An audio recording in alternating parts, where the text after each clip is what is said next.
The emergence of the big man.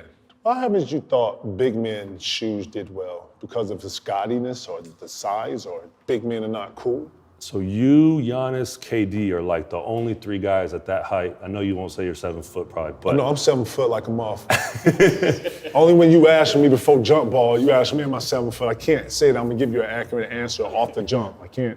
Just being honest with you. But that's the only three guys that like, the shoe wasn't a big man shoe either.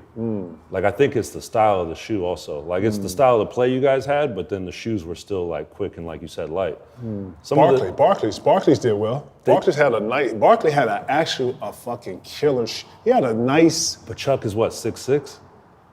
But Chuck is a big man, is what I'm saying. Yeah, you know but he was also like for him and Shaq to have any success, they had like a larger than life personality, and they had like the role model commercial. Like they had like some different stuff coming in, whereas, you know, some of the big men like Mutombo had one shoe that was solid, but it was hard to really sustain that. Like we've seen some other guys come up and back, and it's just like, I don't know, it's just hard, because if you're 10 to 15 years old, like you want to go out front and do the moves that guy is doing. You're not doing the jump hooks necessarily. Right. You ain't had a run. He's the biggest college player ever in New York.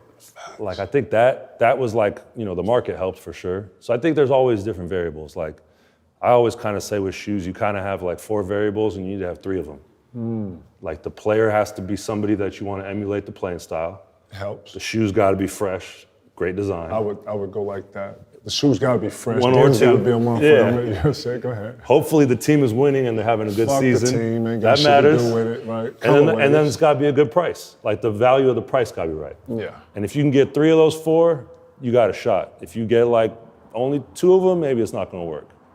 And if you have like, you know, you can look at the cases of all 4, like AI with the question and the answers, you know, a lot of the Jordans, some of the Kobe stuff, like Kobe 4s where he's in the finals against you guys, like that's where it's rare and few and far between, but that's where you get like that lightning in a bottle.